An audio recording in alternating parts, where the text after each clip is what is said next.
तो hello student, स्वागत है आपका the BCA student YouTube channel में। और आज हम लाए आपके लिए इन्वायरमेंटल स्टडीज का यूनिट 3 जिसका नाम है इकोसिस्टम। तो यदि आपने सिलेबस देखा होगा इन्वायरमेंटल स्टडीज का, तो ये सिलेबस कुछ इस प्रकार है, जिसका सब्जेक्ट कोड है 008 और unit 1 the multidisciplinary nature of environmental studies, जो हमने ऑलरेडी कवर कर चुका है। और यूनिट 2 नेचुरल रिसोर्सेज, जो पिछली वीडियो में हमने देखा था। और आज की इस वीडियो में हम लोग यूनिट 3 कवर करेंगे जिसका नाम है इकोसिस्टम। तो चलिए शुरू करते हैं बिना किसी टाइम पास के। तो ये जो इकोसिस्टम जो वर्ड है, इसमें आप एक वर्ड देख रहे हैं सिस्टम, जिससे आप काफी ज्यादा फेमिलियर होंगे क्योंकि आप एक बीसीए की स्टूडेंट हैं। तो बीसीए में आपने कंप्यूटर सिस्टम यानी कंप्यूटर के साथ सिस्टम वर्ड काफी बार जुड़ा हुआ देखा होगा। कंप्यूटर सिस्टम ऐसे। तो कंप्यूटर सिस्टम को हम सिस्टम क्यों बोलते हैं, यानी कंप्यूटर सिस्टम क्यों बोलते हैं? तो इसका सिंपल सा मीनिंग ये है कि एक कंप्यूटर जो होता है बहुत सारे कंपोनेंट के साथ मिलकर चलता है। यानी कि उसमें आप देखते हैं सीपीयू होता है, मॉनिटर होता है, कीबोर्ड, माउस, ऐसे ऐसे कंपोनेंट होते हैं जो एक साथ मिलके पूरे कंप्यूटर को चलाते हैं, यानी कि एक सिस्टम बन जाता है, उसे हम सिस्टम बोलते हैं। तो उसी प्रकार इकोसिस्टम में यहाँ पे लिविंग ऑर्गेनिज्म और उनके फिजिकल इन्वायरमेंट एक साथ मिलके एक सिस्टम का निर्माण करते हैं, उसे हम इकोसिस्टम बोलते हैं। सिस्टम का यहाँ पे सिंपल सा मीनिंग है कोऑर्डिनेटिंग, यानी कि जो सब लोग एक साथ मिलके काम करेंगे तो उसे कोऑर्डिनेट कर कहना कहेंगे। और इको का मतलब होता है पार्ट ऑफ द वर्ल्ड। तो वही बात है कि लिविंग ऑर्गेनिज्म और उनके फिजिकल इन्वायरमेंट एक साथ एक सिस्टम का निर्माण करते हैं जिसे हम इकोसिस्टम कहते हैं। चलिए उसको इंट्रोडक्शन में देख लेते हैं यहाँ पे। N ecosystem is a dynamic system consisting of living organism. यहाँ पे देख सकते हैं कंसिस्टिंग ऑफ लिविंग ऑर्गेनिज्म, यानी कि एक डायनेमिक सिस्टम है जिसमें लिविंग ऑर्गेनिज्म होते हैं, जिनको हम बायोटिक कंपोनेंट भी बोलते हैं, एंड देयर फिजिकल इन्वायरमेंट, जिसको हम अबायोटिक कंपोनेंट बोलते हैं। तो ये ध्यान देने वाली बात है, जो लिविंग ऑर्गेनिज्म है उन्हें हम बायोटिक कंपोनेंट बोल रहे हैं, और जो फिजिकल इन्वायरमेंट है उसको हम अबायोटिक कंपोनेंट बोल रहे हैं। यानी कि बायोटिक मतलब लिविंग बॉडी, अबायोटिक मतलब नॉन लिविंग बॉडी। तो यहाँ से पता चलता है कि an ecosystem is a dynamic system consisting of living organism and their physical environment interacting as a functional unit, और दोनों इंटरेक्ट करते हैं। The balance and sustainability of ecosystem are vital for maintaining ecological integrity and supporting life on the earth. तो balance और sustainability जो eco system की होती है वो काफी ज्यादा जरूरी होती है इकोलॉजिकल इंटीग्रिटी को मेंटेन करने के लिए और अर्थ पे लाइफ को सपोर्ट करने के लिए। तो चलिए देखते हैं कॉन्सेप्ट ऑफ एन इकोसिस्टम क्या है। डेफिनेशन वही सेम चीज होगी। An ecosystem is an community of living organism in conjunction with the non living component of their environment interacting as a system. वही बात सिंप्लीफाई करके डेफिनेशन बनाई गई है जो ऊपर इंट्रोडक्शन में थी। N ecosystem is a community of living organism, यानी कि लिविंग ऑर्गेनिज्म की कम्युनिटी है जो कि कंजक्शन करती है, यानी कि इंटरेक्ट करती है नॉन लिविंग कंपोनेंट से of their environment interacting as a system. वही बात सेम है। कुछ की फीचर्स हैं इकोसिस्टम के, यहाँ पे देखिए सबसे पहला पॉइंट है interdependence between organism and their environment, यानी कि एक दूसरे पे डिपेंडेंट होते हैं ये लिविंग ऑर्गेनिज्म और उनके इन्वायरमेंट जो होते हैं।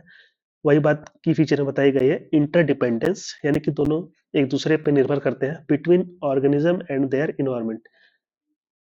दूसरा की फीचर क्या है constant energy flow and nutrient cycling. तो कांस्टेंट एनर्जी फ्लो होती है और न्यूट्रिएंट साइक्लिंग होती है इसमें। ये आगे देख के आगे जब हम पढ़ेंगे फूड चेन तो उसमें समझेंगे कैसे होता है ये सारी चीजें। तो ये था कॉन्सेप्ट ऑफ इकोसिस्टम। अब देखते हैं structure and function of an ecosystem. Structure का मतलब, जैसे कंप्यूटर सिस्टम में हमें बताया था स्ट्रक्चर में क्या क्या होता था, सीपीयू होता था, मॉनिटर होता था, कीबोर्ड, माउस, ये सारी चीजें होती थी। वैसे ही जो इकोसिस्टम है इसका स्ट्रक्चर कैसा है, तो इसके स्ट्रक्चर को दो पार्ट्स में डिवाइड किया गया है। मेन पार्ट बायोटिक कंपोनेंट और अबायोटिक कंपोनेंट। तो वही शुरुआत में जो हमने बताया था, बायोटिक जो लिविंग ऑर्गेनिज्म होते हैं उनको बोलते हैं, और अबायोटिक जो फिजिकल इन्वायरमेंट होता है लिविंग ऑर्गेनिज्म के, उसको हम अबायोटिक कंपोनेंट बोलते हैं। तो जो इकोसिस्टम का स्ट्रक्चर होता है उसको दो पार्ट में डिवाइड किया गया है, बायोटिक कंपोनेंट और अबायोटिक कंपोनेंट।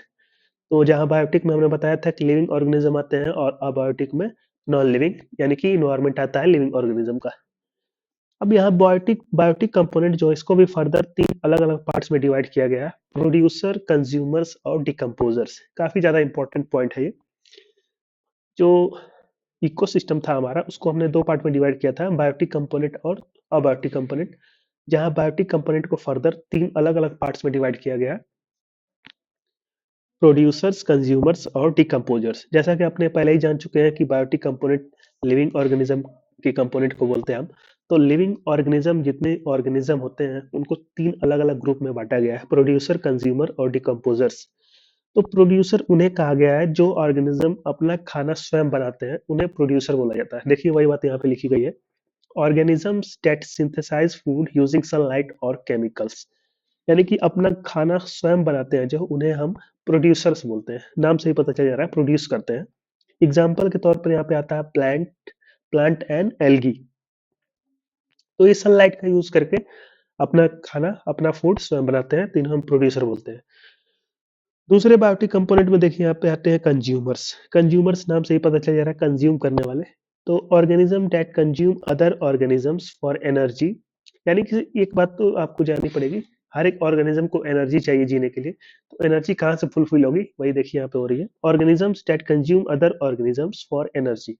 यानी कि वो ऑर्गेनिज्म जो दूसरे ऑर्गेनिजम्स को खाते हैं, ये कंज्यूम करते हैं एनर्जी के लिए, उन्हें हम कंज्यूमर्स बोलते हैं। तो ये हो गया कंज्यूमर्स। अभी आगे देखेंगे, इसको भी अलग अलग 3 अलग पार्ट में डिवाइड किया गया है, अभी थोड़ी देर में देखेंगे। पहले डिकम्पोजर देख लेते हैं। तो पहला तो हो गया प्रोड्यूसर, जो अपना खाना स्वयं बनाते हैं, उन्हें प्रोड्यूसर बोलते हैं, जिसमें प्लांट और एल्गी एग्जाम्पल है।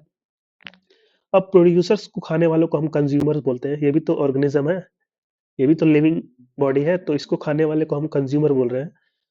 अब इसके बाद आते हैं डिकम्पोजर। डिकम्पोजर माइक्रो ऑर्गेनिज्म होते हैं। माइक्रो ऑर्गेनिज्म मतलब बहुत ज्यादा छोटे ऑर्गेनिज्म। ऑर्गेनिज्म नॉर्मल साइज हो गए, माइक्रो ऑर्गेनिज्म बहुत ज्यादा छोटे, जिनको हम खुली आंखों से नहीं देख सकते, इनके लिए माइक्रोस्कोप की जरूरत पड़ती है देखने के लिए, उन्हें हम माइक्रो ऑर्गेनिज्म बोलते हैं।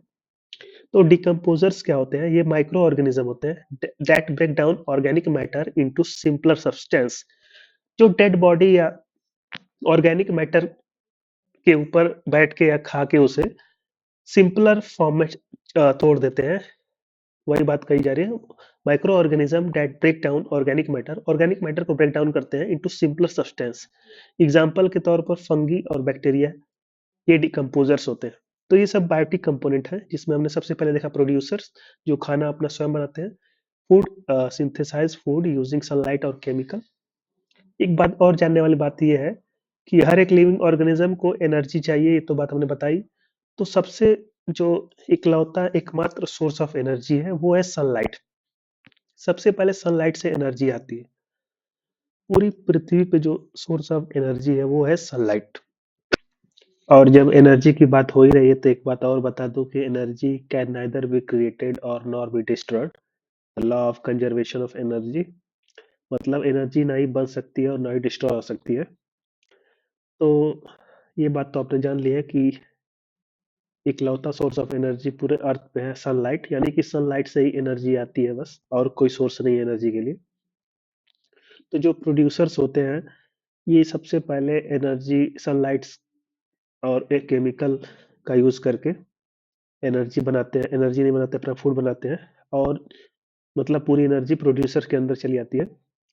और जब कंज्यूमर्स उस प्रोड्यूसर को खाते हैं तो उनकी एनर्जी कंज्यूमर के पास आती है, और वो एनर्जी फिर डिकम्पोजर द्वारा फिर से ब्रेक डाउन हो जाती है सिंपलर सब्सटेंस में। तो ये तो हो गया बायोटिक कंपोनेंट के 3 मेन पार्ट्स। अब कंज्यूमर्स जो कौन होते हैं, जो अदर ऑर्गेनिज्म को कंज्यूम करते हैं फॉर एनर्जी, इनमें अलग अलग 3 पार्ट्स हैं, यहाँ पे देखिए। पहले है हर्बीवोरस, फिर दूसरे आते हैं कार्निवोरस, फिर उसके बाद देखिए ओमनीवोरस। ये 3 अलग अलग कंज्यूमर्स हैं। कंज्यूमर्स कौन होते हैं, जो दूसरे ऑर्गेनिज्म को खाते हैं। अब आते हैं हर्बीवोरस किसे कहते हैं। यहाँ पे देखिए हर्बीवोरस है, फिर उसके बाद कार्निवोरस है, फिर ओमनीवोरस। तो जो हर्बीवोरस होते हैं इन्हें हम प्राइमरी कंज्यूमर बोलते हैं। कंज्यूमर तो सब है, लेकिन हर्बीवोरस जो होती है इसमें, इनको हम प्राइमरी कंज्यूमर बोलते हैं। तो जो हर्बीवोरस होते हैं उन्हें हम प्राइमरी कंज्यूमर कहते हैं। प्राइमरी कंज्यूमर इसलिए कहते हैं क्योंकि ये जो हर्बीवोरस होते हैं ये सिर्फ प्लांट खाते हैं, प्लांट या मतलब एनिमल नहीं खाते, वेजिटेरियन होते हैं कह सकते हैं। प्लांट्स जैसे घास हो गया, ये सब खाते हैं, उन्हें हम प्राइमरी कंज्यूमर या हर्बीवोरस कहते हैं। अब दूसरे आते हैं कार्निवोरस। कार्निवोरस को हम लोग सेकेंडरी या टर्सरी कंज्यूमर्स भी बोलते हैं। इसलिए क्योंकि ये एनिमल्स खाते हैं, जैसे कि एग्जाम्पल के तौर पर लायन हो गया, ईगल हो गया, ये लोग कार्निवोरस कहलाते हैं। और हर्बीवोरस के एग्जाम्पल में आप देख सकते हैं डियर हो गया, रैबिट हो गया, काऊ हो गया, ये सारे हर्बीवोरस है, यानी कि प्राइमरी कंज्यूमर है। और यह सेकेंडरी कंज्यूमर कार्निवोरस एनिमल में आते हैं, एग्जाम्पल लायन हो गया, ईगल हो गया। अब आते हैं ओमनीवोरस। ओमनीवोरस वो कंज्यूमर्स होते हैं या वो ऑर्गेनिज्म होते हैं जो प्लांट और एनिमल दोनों खाते हैं। इनके एग्जाम्पल में आ गए ह्यूमंस। ह्यूमंस दोनों खाते हैं, वेजिटेरियन नॉन वेजिटेरियन दोनों होते हैं, आप जानते ही हैं। भालू हो गया, ये भी ओमनीवोरस है। तो ये कुछ एग्जाम्पल्स हैं कंज्यूमर्स के अलग अलग काइंड के, जैसे हर्बीवोरस, कार्निवोरस और ओमनीवोरस। डिकम्पोजर हमने बता ही दिया। ये माइक्रो ऑर्गेनिज्म होते हैं जो डेड ऑर्गेनिज्म को ब्रेक डाउन करते हैं और ब्रेक डाउन करके न्यूट्रिएंट को सॉइल में वापस ले जाते हैं।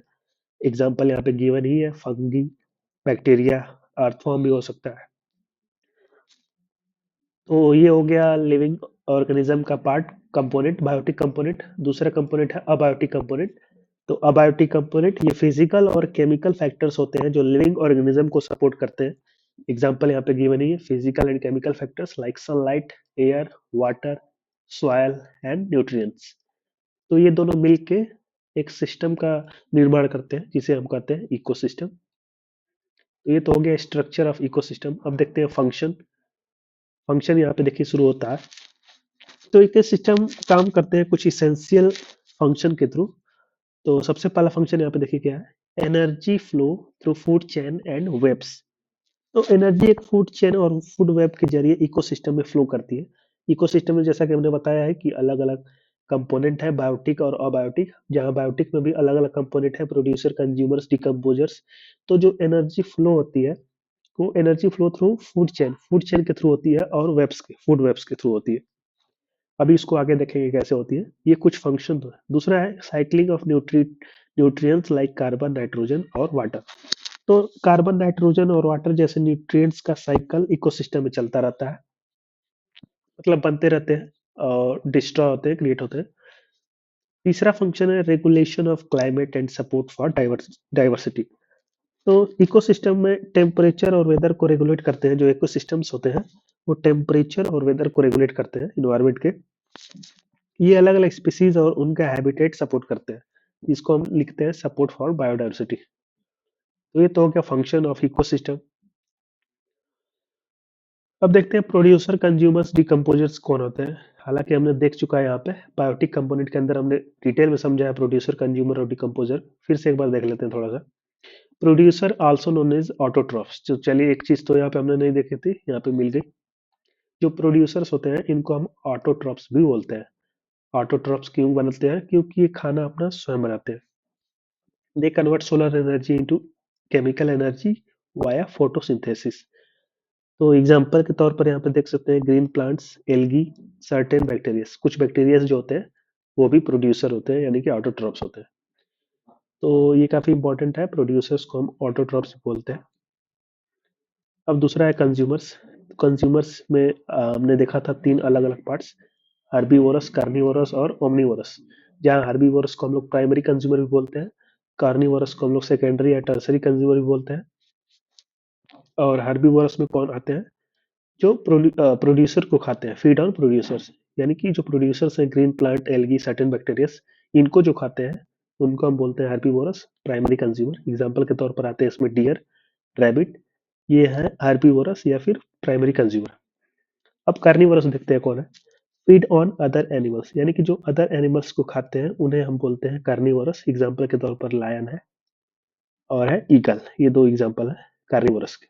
ओमनीवोरस जैसा कि हमने बताया, जो प्लांट और एनिमल दोनों को खाते हैं उन्हें हम बोलते हैं ओमनीवोरस। एग्जाम्पल में ह्यूमंस और पियर्स, भालू और मनुष्य दोनों ओमनीवोरस। अब डिकम्पोजर देख लेते हैं फिर से। Break down dead organism and recycle nutrients into ecosystem. जो बात हमने देखी थी वही सेम चीज है। डेड ऑर्गेनिज्म को ब्रेक डाउन करते हैं और रिसाइकल करते हैं न्यूट्रिएंट्स को इन द इकोसिस्टम। एग्जाम्पल के तौर पर फंगी, बैक्टीरिया और अर्थवर्म। अब देखते हैं energy flow in the ecosystem, यानी कि एनर्जी कैसे फ्लो करती है इकोसिस्टम में। तो जैसा कि हमने देखा था, सबसे पहले जो कंपोनेंट आता था प्रोड्यूसर, जो डायरेक्ट सनलाइट से एनर्जी लेता था। अब एनर्जी फ्लो कैसे होगी उसको देखेंगे हम। Energy flow in a unidirectional manner from the sun to producer. Sun से प्रोड्यूसर में आएगी, जैसा कि हमने देखा था कंपोनेंट में। डायरेक्ट सन से ये प्रोड्यूसर थे, इनको एनर्जी आती थी। एंड देन टू कंज्यूमर्स, फिर उसके बाद कंज्यूमर्स के बाद, यानी प्रोड्यूसर के बाद कंज्यूमर के पास। अब इसमें कुछ ट्रॉपिक्स लेवल है। ट्रॉपिक लेवल्स क्या है देखिए यहाँ पे। फर्स्ट ट्रॉपिक लेवल, यानी कि सबसे पहले ट्रॉपिक लेवल पे एनर्जी आएगी प्रोड्यूसर के पास। प्रोड्यूसर में आपको जानते हैं एग्जांपल में प्लांट और एल्गी होता है। इसके बाद आती है सेकेंड ट्रॉपिक लेवल पे। इसमें आते हैं आपके प्राइमरी कंज्यूमर्स, जैसे कि हर्बीवोरस। प्रोड्यूसर के बाद कंज्यूमर्स आते हैं ना, हम बताया था जैसे। और कंज्यूमर में भी तीन अलग अलग पार्ट्स है, प्राइमरी, सेकेंडरी, टर्सरी। तो सेकेंड ट्रॉपिक लेवल पे आते हैं प्राइमरी कंज्यूमर हर्बीवोरस, तो एनर्जी यहाँ से फिर यहाँ आती है। फिर इसके बाद इसको ये खाते हैं तो इनके पास एनर्जी आती है। फिर लास्ट में आती है टॉप प्रेडेटर के पास। तो ये फोर्थ ट्रॉपिक लेवल्स पे आते हैं। तो लॉ ऑफ एनर्जी फ्लो क्या करता है, ये तो ट्रॉपिक लेवल हो गया, एनर्जी ऐसे ऐसे आती है, तो ऊपर से नीचे आती है यूनिडायरेक्शनल में।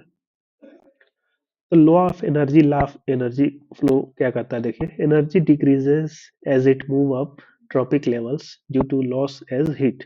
10% रूल। तो 10% रूल काफी ज्यादा इंपॉर्टेंट रूल है लॉ ऑफ एनर्जी के लिए। जब एनर्जी एक टॉपिक लेवल से दूसरे टॉपिक लेवल पर जाती है या ट्रांसफर होती है, तो सिर्फ 10% एनर्जी ट्रांसफर होती है। बाकी एनर्जी हीट के रूप में लॉस हो जाती है। मतलब ये है कि जो सन से एनर्जी जो आएगी प्रोड्यूसर के पास सबसे पहले, वो 100% रहेगी मान लीजिए। तो जब प्रोड्यूसर से प्राइमरी कंज्यूमर के पास जाएगी तो ये एनर्जी सिर्फ 10% ही जा पाएगी, 90% लॉस हो जाएगी। तो 10% जो लॉ है energy, law of energy flow यही कहता है कि 10% ही एनर्जी जा पाएगी। और इसके नेक्स्ट ट्रॉपिक लेवल पर जब जाएगी तो इसका 10% जाएगी, यानी 10% का 10% बच जाएगी। और उसके आगे भी 10% का 10%। तो ऐसे घटती जाएगी। Energy decreases as it moves up trophic level due to loss as heat. यानी हीट की वजह से लॉस होती जाएगी सारी एनर्जी, और सिर्फ 10% ही अपने आगे वाले ट्रॉपिक लेवल पे पहुंचेगी। यानी कि सबसे ज्यादा हाई एनर्जी होगी फर्स्ट ट्रॉपिक लेवल पे, यानी कि प्रोड्यूसर्स के पास, और सबसे कम फोर्थ ट्रॉपिक लेवल पे, यानी कि टॉप प्रेडेटर्स के पास। तो ये है लॉ ऑफ एनर्जी फ्लो। अब देखते हैं इकोलॉजिकल सक्सेशन क्या होता है। तो इकोलॉजिकल सक्सेशन एक नेचुरल प्रोसेस है जिसमें इकोसिस्टम टाइम के साथ चेंज और डेवलप होता है। जैसे डिफिनेशन में देख सकते हैं, the gradual process by which ecosystem changes and develop over time. यानी कि इकोसिस्टम का चेंज होना और उसका डेवलप होना, यानी कि बनना, यही इकोलॉजिकल सक्सेशन है। तो दो टाइप्स के होते हैं, प्राइमरी सक्सेशन और सेकेंडरी सक्सेशन। तो प्राइमरी सक्सेशन क्या होता है देखते हैं। जब एक ऐसी जगह पर इकोसिस्टम डेवलप होता है जहां पहले कभी लाइफ एग्जिस्ट ही नहीं करती थी, वहाँ उसको हम बोलते हैं primary succession. Occurs in area where no life previously exist. Example lava flow. Lava जानते ही आप, ज्वालामुखी जब फटती है तो लावा निकलता है। तो वैसी जगह पे कोई लाइफ एग्जिस्ट ही नहीं करती है, तो वहां पे जब कोई लाइफ जब शुरू होती है, उसको हम बोलते हैं प्राइमरी सक्सेशन। यानी कि वहां पे जब इकोसिस्टम डेवलप होता है तो उसको बोलते हैं हम प्राइमरी सक्सेशन। वैसे ही सेकेंडरी सक्सेशन की बात करें तो जब एक एरिया जहाँ पहले लाइफ लाइफ थी, यानी कि पहले लाइफ थी लेकिन डिस्टरबेंस के बाद वो वहाँ वापस रिकवर करती है, उसे हम बोलते हैं secondary succession. Occurs in area where life existed but was disturb. फिर से लेकिन जब रिकवर करती है तो उसको बोलते हैं रिकवरी, सेकेंडरी सक्सेशन। एग्जाम्पल के तौर पर जब किसी फॉरेस्ट में, जानते ही है कि उसमें लाइफ बायोडाइवर्सिटी होती है, अलग अलग जीव जंतु वहां पे रहते हैं। लेकिन जब फायर हो जाता है, यानी कि जंगल में जब आग लग जाती है, तो उसके बाद फिर से जब इकोसिस्टम या लाइफ डेवलप होती है फिर वहां से, तो उसको बोलते हैं सेकेंडरी सक्सेशन। ये काफी ज्यादा इंपॉर्टेंट एग्जांपल्स हैं, प्राइमरी सक्सेशन का लावा फ्लो और सेकेंडरी सक्सेशन का forest fire, after forest fire. यानी कि जंगल की आग के बाद फिर से जब इकोसिस्टम डेवलप होता है तो उसको बोलते हैं सेकेंडरी सक्सेशन। तो ये तो हो गया इकोलॉजिकल सक्सेशन। अब इसके स्टेजेस देख लेते हैं। स्टेजेस 3 अलग-अलग स्टेजेस में शुरू होता है या फिर कंप्लीट होता है। सबसे पहला आता है pioneer stage, colonization by hardy species like lichen और मोसेस। तो हार्डी स्पीसीज जैसे लाइकेन और मोसेस एरिया को कॉलोनाइज करते हैं। मतलब जब नया नया इकोसिस्टम जब डेवलप होता है, शुरुआत होती है नई लाइफ की, ऐसी ऐसी जगहों पे जैसे प्राइमरी सक्सीजन हो गया या सेकेंडरी सक्सीजन में, तो सबसे पहले क्या होता है, कॉलोनाइजेशन होता है हार्डी स्पीसीज। हार्डी स्पीसीज इनको बोलते हैं लाइकेन या मोसेस को। तो इनकी वजह से इनकी जरिए कॉलोनाइज होता है। ये होता है पिनोरियर स्टेजेस। दूसरा स्टेज आता है इंटरमीडिएट स्टेज। इसमें क्या होता है, growth of grasses, shrub and small trees. तो इस स्टेज में घास उगना शुरू होती है, श्रब उगना शुरू होता है और छोटे छोटे ट्री यानी कि पेड़ ग्रो होते हैं। तो इसको बोलते हैं इंटरमीडिएट स्टेज। इसके बाद आता है थर्ड स्टेज है जिसका नाम है क्लाइमेक्स स्टेज। इसमें क्या होता है, formation of stable and mature ecosystem. तो इसमें एक स्टेबल और मेच्योर इकोसिस्टम बन जाता है जिसमें बायोडाइवर्सिटी हाई होती है, मतलब नॉर्मल इकोसिस्टम जैसे, जिसके बारे में हम लोग अभी कुछ आगे टाइप्स देखेंगे इकोसिस्टम के, वैसे बन जाते हैं। ये 3 स्टेज में कंप्लीट होता है। अब 6 पॉइंट है food chain, food webs and ecological pyramids. तो इसमें फूड चेन क्या है देख लीजिए, linear sequence of energy transfer between organism. तो फूड चेन एक लीनियर सीक्वेंस है जिसमें एनर्जी एक ऑर्गेनिज्म से दूसरे ऑर्गेनिज्म तक ट्रांसफर होती है। जैसे कि ये प्रोड्यूसर में हमने देखा ही था, ग्रास होता है, उसके बाद प्राइमरी कंज्यूमर ग्रास होपर, उसके बाद secondary consumer frog, tertiary consumer snake, top predator hawk. तो ये है, इसको क्या बोलते हैं, इसको बोलते हैं फूड चेन। यानी कि फूड चेन एक लीनियर सीक्वेंस है जिसमें एनर्जी एक ऑर्गेनिज्म से दूसरे ऑर्गेनिज्म तक ट्रांसफर होती है। और 10% जो एनर्जी लॉ है ये हर जगह फॉलो होता है, यानी कि एनर्जी घटती जाएगी, लास्ट तक सबसे कम बचेगी। अब फूड वेब्स क्या है ये समझते हैं। Food webs interconnected food chain का नेटवर्क होता है जो इकोसिस्टम के फीडिंग रिलेशनशिप को डिपिक्ट करता है। जैसे यहाँ पे देख सकते हैं वही बात लिखी हुई है, interconnected food chains that depict the feeding relationships with in a ecosystem. यानी कोई इकोसिस्टम है उसमें जो क्या कहते हैं फीडिंग, यानी कि कौन किसको खाएगा उसको डिपिक्ट करता है, यानी कि दर्शाता है, शो करता है फूड वेब्स। एग्जाम्पल के तौर पर जैसे बात करें तो अ, एक लेक इकोसिस्टम में फिश, एल्गी और बर्ड एक इंटरकनेक्टेड सिस्टम बनाते हैं। इमेज यहाँ पे नहीं है तो शो नहीं कर पा रहा हूँ मैं, चलिए उसको बाद में देखेंगे इमेज को, या फिर आप सर्च करके देख सकते हैं कोई इमेज। चलिए आगे बढ़ते हैं। इकोलॉजिकल पिरामिड्स क्या होता है। तो इकोलॉजिकल पिरामिड्स एनर्जी, बायोमास या ऑर्गेनिज्म नंबर्स को ट्रॉपिक लेवल पर शो करता है। क्या मतलब है, इकोलॉजिकल पिरामिड एनर्जी, बायोमास या ऑर्गेनिज्म नंबर्स को ट्रॉपिक लेवल पर शो करता है। तो इसमें देखिए क्या बात है, pyramids of numbers show the number of organism at each trophic level. जो ट्रॉपिक लेवल हमने देखा था यहाँ पे, कहाँ पे देखा था, यहाँ पे। तो इसमें देखा था 4 trophic level. First trophic level में प्रोड्यूसर आते थे, सेकंड ट्रॉपिक लेवल में primary consumer, third trophic level में secondary consumers, fourth trophic level में टॉप प्रीडेटर्स। तो ये लोग आते थे। तो पिरामिड ऑफ नंबर्स में क्या होता है, show the number of organism at each trophic level. यानी कि पिरामिड ऑफ नंबर में ये शो किया जाता है कि हर एक ट्रॉपिक लेवल पे कितने ऑर्गेनिज्म है, नंबर ऑफ ऑर्गेनिजम्स। वैसे ही पिरामिड ऑफ बायोमास में क्या है, represent the total biomass at each trophic level. यानी ईच ट्रॉपिक लेवल पे कितना बायोमास है उसको शो करना पिरामिड ऑफ बायोमास होता है।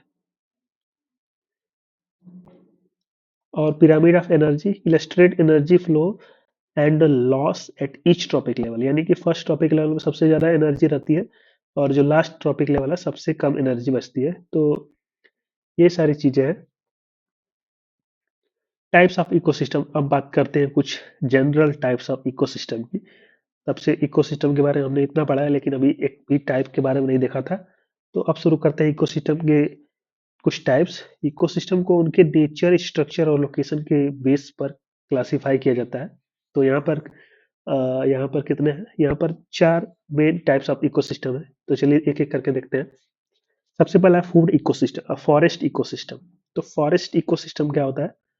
सबसे पहले इसका कैरेक्टरिस्टिक देखते हैं। High biodiversity and dense vegetation.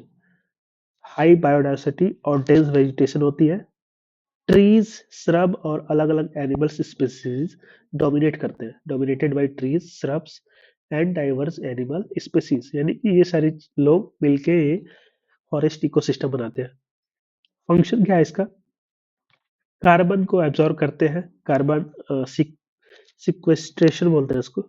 Oxygen produce करते हैं और वाटर साइकिल को रेगुलेट करते हैं। ये फंक्शन है फॉरेस्ट इकोसिस्टम का। कार्बन सिक्वेस्ट्रेशन, ऑक्सीजन प्रोडक्शन और रेगुलेशन ऑफ वाटर साइकिल, ये फंक्शन है फॉरेस्ट इकोसिस्टम का।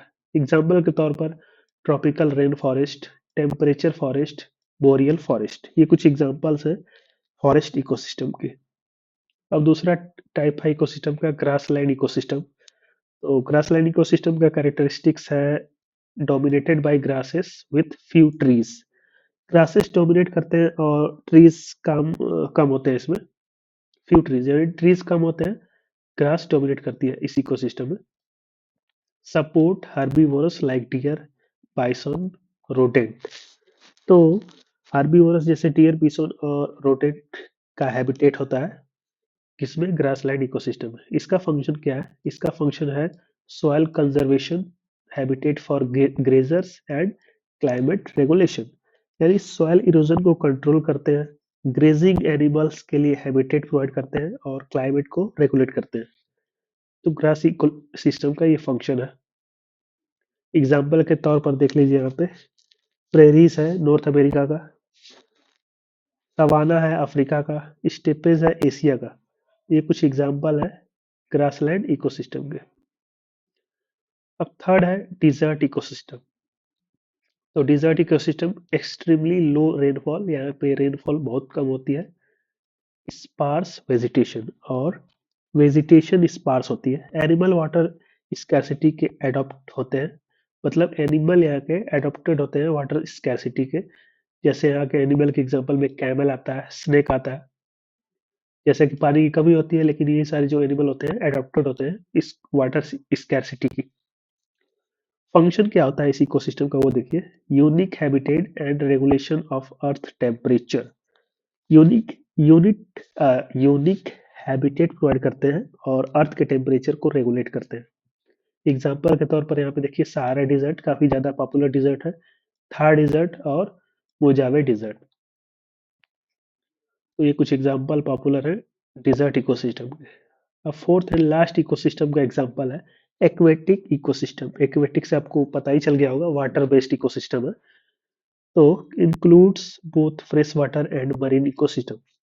तो एक वाटर बेस्ड इकोसिस्टम होते हैं जिसमें डाइवर्स फ्लोरा एंड फाउना होते हैं, यानी कि प्लांट एंड एनिमल दोनों होते हैं।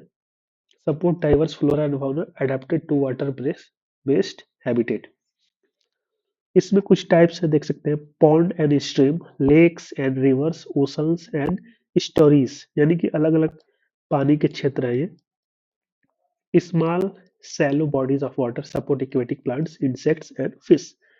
तो छोटी और सैलो वाटर बॉडीज जो एक्वेटिक प्लांट, इंसेक्ट और फिश को सपोर्ट करते हैं, और लार्ज फ्रेश वाटर बॉडीज जिसमें फिश और एक्वेटिक प्लांट का हैबिटेट होता है, वो लेक एंड रिवर्स में होता है। वैसे ही ओशन में vast salt water bodies covering 71% of water surface support marine life like coral reefs, fish, whales। Estuaries में क्या है? Transitional zones where fresh water mix with salt water, high biodiversity and nutrient cycling. तो ये था aquatic ecosystem का example, जिसमें हमने देखा कैरेक्टरिस्टिक्स और इसके टाइप्स। तो यहाँ पे आपका चैप्टर जो है इकोसिस्टम कंप्लीट होता है। उम्मीद है आपको पसंद आया होगा, और यदि आपको कोई डाउट है तो आप कमेंट सेक्शन में पूछ सकते हैं। तो यहाँ पे आपका चैप्टर यूनिट 3 कंप्लीट होता है, जिसमें हमने सारा सिलेबस कवर किया। एक्वेटिक इकोसिस्टम में आप देख सकते हैं सिलेबस के अकॉर्डिंग ही हमने देखा है। अब नेक्स्ट वीडियो हम लोग यूनिट 4 देखेंगे, बायोडायवर्सिटी एंड इट्स कंजर्वेशन।